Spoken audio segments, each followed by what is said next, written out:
सभी पत्रकार बंधुओं को नमस्कार। आज दो महत्वपूर्ण मुद्दों पर आपसे बातचीत करनी है। नंबर एक, गुजरात में जिस तरह से आम आदमी पार्टी के पीछे भारतीय जनता पार्टी पड़ी हुई है और वहां हमारे सोशल मीडिया के पेज को इन्होंने सस्पेंड कराया है, और दूसरा जो 7 लोगों के टूटकर बीजेपी में शामिल होने का मामला है, जिसमें आज उपराष्ट्रपति महोदय को और जो हमारे चेयरमैन है राज्यसभा को आज पत्र दूंगा, उनको डिस्क्वालीफाई करने के लिए, उनकी सदस्यता को रद्द करने के लिए। तो ये दो विषय है जिस पे आज आपसे बात करनी है। गुजरात में आम आदमी पार्टी का विस्तार लगातार हो रहा है। गुजरात में जनता के मुद्दों पर आम आदमी पार्टी जमीन पे संघर्ष कर रही है। 5 हमारे विधायक हैं वहां, 14% विधानसभा में हमको वोट मिला था, और हमारे कई विधायकों को पकड़ पकड़ के जेल में डाला बीजेपी ने। चैतर वसावा को जेल में डाला, 2 बार जेल में डाला, जो आदिवासी समाज के बड़े नेता है। यहां तक कि उनकी पत्नी को जेल में डाला। ईसुदान गढ़वी जो हमारे प्रदेश अध्यक्ष हैं उनको जेल में डाला। गोपाल इटालिया हमारे विधायक हैं, उनको जेल में डाला। प्रवीण राम जी हमारे नेता हैं, उनको जेल में डाला। ऐसे तमाम लोगों को पकड़ पकड़ के पिछले कुछ महीनों में भारतीय जनता पार्टी ने जेल में डाला, उनको प्रताड़ित किया, उनको परेशान किया, उनके ऊपर तमाम सख्ती की। फिर इन्होंने अभी जो वहां पर नगर पालिका का चुनाव हो रहा है, तालुका और जिला पंचायत का चुनाव हो रहा है, नगर निगम का चुनाव हो रहा है, इसमें बहुत सारे कैंडिडेट्स को फर्जी मुकदमे लगा के, धमका के, डरा के उनके ऊपर उनको कैंडिडेट्स ना बने, फॉर्म ना भर पाए, पार्टी की तरफ से ना खड़े हो, ये काम किया। फिर हमारे कैंडिडेट के ऊपर फायरिंग करवाई। अभी इसी नगर पालिका के चुनाव में फायरिंग करवाई गुजरात में।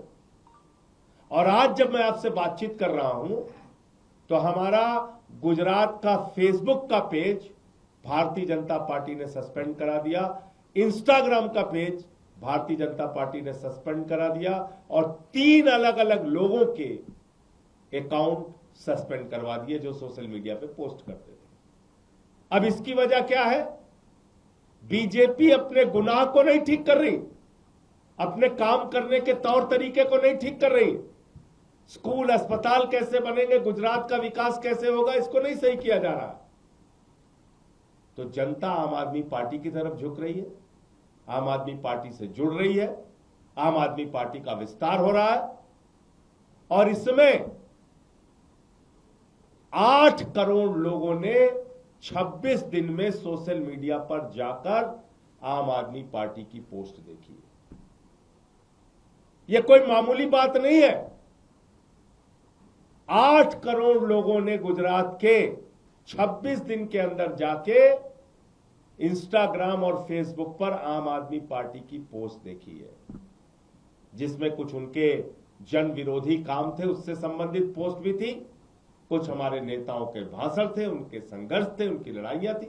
लोग जा रहे हैं, उसको देख रहे हैं। तो इनको लगा कि जो व्यक्ति गुजरात का घर पे बैठा हुआ है, जो सड़क पर निकल के नारेबाजी नहीं कर सकता बीजेपी के खिलाफ, वो आज आम आदमी पार्टी के पक्ष में खड़ा हो रहा है। वो आज आम आदमी पार्टी को अपना समर्थन दे रहा है। वो आम आदमी पार्टी के पोस्ट को लाइक कर रहा है, देख रहा है। तो आम आदमी पार्टी की बात और विचारधारा, आम आदमी पार्टी के काम लोगों तक ना पहुंचने पाए, इसलिए हमारा इंस्टाग्राम और फेसबुक का पेज सस्पेंड किया गया। मैं गुजरात के भाइयों से कहना चाहता हूं, अपने व्हाट्सएप के माध्यम से, अपने दूसरे माध्यमों से आम आदमी पार्टी के जो वीडियोस हैं, जो उनके पोस्ट हैं, उसको ज्यादा से ज्यादा लोगों तक पहुंचाइए, और जिस तरह से आप हमारे साथ जुड़े हुए हैं उसका और मजबूती से विस्तार कीजिए। और मैं बीजेपी वालों से कहना चाहता हूं, तुम्हारे ऐसे घिनौने खेल का कोई असर नहीं होगा।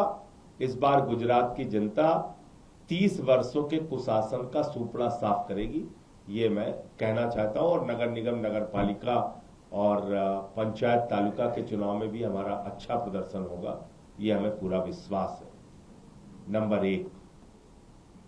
और नंबर 2, कल आपने देखा एक गैर संवैधानिक, गैर कानूनी और नियमों के विपरीत जाकर 7 लोगों ने बीजेपी में शामिल होने का ऐलान कर दिया। यह कानूनी रूप से पूरी तरह से गलत है और जो एंटी डिफेक्शन लॉ है, जो साफ तौर पे कहता है किसी भी प्रकार का स्प्लिट, ब्रेक अवे फैक्शन, किसी भी प्रकार की टूट असेंबली और राज्यसभा लोकसभा में नहीं हो सकती, उसको कोई वैधानिक मान्यता नहीं है। और ये शिवसेना के केस में भी साफ तौर पे सामने आ चुका है। ये 10वीं अनुसूची में 10th शेड्यूल में साफ तौर पे लिखा हुआ है, किसी भी प्रकार की टूट, वो चाहे भले ही 2/3 संख्या की हो, 7 की जगह 8 हो, उसको कोई वैधानिक मान्यता नहीं है। किसी भी प्रकार की वैधानिक मान्यता नहीं है। तो जो आम आदमी पार्टी के 7 राज्यसभा के सांसद टूटे हैं, ये गैर कानूनी है, गलत है, गैर संवैधानिक है और संसदीय नियमों के विपरीत है। इसलिए मैं आज चेयरमैन राज्यसभा को, उपराष्ट्रपति महोदय को इन सारे नियमों का हवाला देते हुए पत्र दूंगा कि इन 7 सदस्यों की, इन 7 राज्यसभा के सांसदों की सदस्यता पूरी तरीके से समाप्त की जाए, जिसमें से तो 3 लोग साफ तौर पे कल बीजेपी के दफ्तर में भी गए थे, राघव चड्ढा, संदीप पाठक और अशोक मित्तल। वो साफ तौर पे बीजेपी के दफ्तर में गए थे, जिनकी विजुअल और वीडियो सारी कुछ आपके पास है, फोटो वगैरह। और बाकी जो 4 लोगों को लेके दावा किया जा रहा है, उन सब के खिलाफ उनकी सदस्यता को समाप्त करने के लिए आज मैं राज्यसभा के चेयरमैन साहब को, उपराष्ट्रपति महोदय को पत्र दूंगा। आपके कोई प्रश्न हो आप पूछ सकते हैं। प्रवेश वर्मा के आरोपों पर क्या कहेंगे? प्रवेश वर्मा के द्वारा जारी की गई सारी फोटो पूरी तरीके से फर्जी है, झूठी है, बेबुनियाद है। और इसलिए मैं प्रवेश वर्मा और जो भी टीवी चैनल ऐसी झूठी तस्वीर को अपने चैनल पर प्रचारित करता है, प्रसारित करता है और केजरीवाल जी को बदनाम करने की कोशिश करता है, उनके खिलाफ मानहानि का केस किया जाएगा, ये बिल्कुल स्पष्ट करना चाहता हूं। दूसरी बात, साफ तौर पे मैं कहना चाहता हूं, दूध का दूध, पानी का पानी हो जाएगा। एलजी साहब का घर जनता के लिए खोलिए, रेखा गुप्ता जी का जो मुख्यमंत्री हैं उनका घर जनता के लिए खोलिए, प्रवेश वर्मा जी जो मंत्री हैं दिल्ली सरकार के, उनका घर जनता के लिए खोलिए और अरविंद केजरीवाल जी का भी घर जनता के लिए खोलिए। जनता खुद से जाए और देखे, फैसला करे किसका घर कितना आलीशान बना हुआ है। इस प्रकार से झूठी तस्वीरें जारी करके, झूठा प्रचार करके आप अभी भी वही घिसे पिटे तरीके अपना रहे हैं। ये तो भारतीय झूठा पार्टी है ही है, इसका तो नाम ही है भारतीय झूठा पार्टी। झूठ फैलाने के लिए हिटलर के प्रचार सचिव गोयबल्स के सिद्धांत का ये लोग पालन करते हैं और इसी तरीके से ये झूठ फैलाने का काम करते हैं।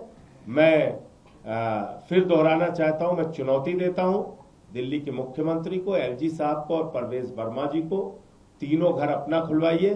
केजरीवाल साहब का घर खुलेगा, जनता जाएगी, देखेगी और फैसला खुद से कर लेंगे। संजय जी, क्या है कि पंजाब में आपके बड़े स्तर पर जो विधायक हैं वो राघव चड्ढा के संपर्क में हैं, वहां पर भी टूट की खबरें आ रही हैं। देखिए, फिर मैं आपसे कह रहा हूं, इस प्रकार के झूठे बेबुनियाद, बिना सिर पैर की खबरों का कोई मतलब नहीं है। सारे के सारे विधायक मंत्री हमारे जो लोकसभा के 3 सांसद हैं वो पूरी मजबूती के साथ आम आदमी पार्टी के साथ खड़े हैं, केजरीवाल जी और भगवंत मान जी के साथ हैं। इस प्रकार की किसी भी अफवाह पर कोई ध्यान नहीं देना चाहिए। और जैसा मैंने आपको स्पष्ट कर दिया, एक भी एमएलए एमपी टूट के जा ही नहीं सकता। ये कानून के खिलाफ है, ये एंटी डिफेक्शन लॉ में साफ तौर पे लिखा हुआ है। कोई ऐसे टूट के जा ही नहीं सकता। सर ये बताएं कि सवाल इसलिए उठ रहा है कि आम आदमी पार्टी इतना क्लोज नेट, उसमें से 7 बड़े सांसद आपके छोड़ के चले जाते हैं, नाराजगी थी। क्या आप लोगों ने कभी कोई बातचीत करने की कोशिश नहीं की? आप ये जरूर कह रहे हैं कि बीजेपी ने अप्रोच किया, लेकिन आपकी तरफ से क्या कोई प्रयास हुआ था कि ऐसे लोगों को रोका जाए? और ये कब पता चला आप लोगों को ये नाराज हैं? देखिए, ऐसा है कि जिन लोगों को पार्टी ने इतना कुछ दिया, उनसे तो पार्टी यही अपेक्षा करेगी कि वो पंजाब की जनता के हित में काम करेंगे, पंजाब के लोगों के लिए काम करेंगे, पार्टी के विस्तार के लिए काम करेंगे। पंजाब में आम आदमी पार्टी की भगवंत मान जी की सरकार क्या क्या काम नहीं कर रही है? आप बताइए। 10 लाख रुपए तक का मेडिकल का खर्चा पूरी तरह से सरकार उठाएगी, ये फैसला हमने किया। दलित समाज, आदिवासी समाज से आने वाली माताओं बहनों को 1,500 रुपए महीने दिया जाएगा। सारी माताओं बहनों को 1,000 रुपए जो जनरल कास्ट की हैं उनको अलग से हर महीने आर्थिक सम्मान राशि दी जाएगी। इसके अलावा हमने वहां मोहल्ला क्लिनिक का मॉडल दिया, वहां पर बेहतरीन शिक्षा का मॉडल दिया, स्कूल ऑफ एमिनेंस बनाए, सरकारी नौकरियां लोगों को दी। वहां 30-30 साल से जिन नहरों में पानी नहीं जा रहा था वहां पे पानी पहुंचाने का काम किया, बिजली फ्री किया। और जब से बेअदबी के खिलाफ कानून आया, इससे आम आदमी पार्टी और अरविंद केजरीवाल जी और भगवंत मान जी का ग्राफ बहुत तेजी के साथ बढ़ा। हर आदमी ने भगवंत मान जी की तारीफ की कि ये बेअदबी के खिलाफ जो कानून लेके आए हैं, इसका एक सकारात्मक संदेश पूरे पंजाब के अंदर गया है। और उससे बीजेपी घबराई, परेशान हुई। तो हमारे पंजाब के अच्छे कामों को बाधित करने के लिए ये कार्रवाई की गई। वरना आप बताइए, अशोक मित्तल पे तो 4 दिन पहले छापा मारा था इन लोगों ने, क्या क्या नहीं कह रहे थे, चोर है, बेईमान है, फलाना है, ढिमका है, यही लोग बोल रहे थे। और अचानक 4 दिन बाद वो अच्छे हो गए। तो ये भारतीय जनता पार्टी की वॉशिंग मशीन है। वहां जो जाता है वो चाहे जितनी भी गलती किए रहे, धुल के साफ हो जाता है। ये किया है। पार्टी को सर कब पता चला कि इतने सांसद छोड़ के जा सकते हैं? क्या ये अंदाजा था आप लोगों को? देखिए, जिस दिन अशोक मित्तल के घर पे ईडी का छापा पड़ा था और इतने बड़े पैमाने पर पड़ा था, उस दिन से ही आशंका थी। उसके पहले की तैयारी रही होगी तो मैं नहीं कह सकता, लेकिन उसके बाद से चीजें बहुत साफ तौर पे दिखाई दे रही थी। अब से डीडी फ्री डिश की चैनल नंबर 57 पर देखिए न्यूज नेशन।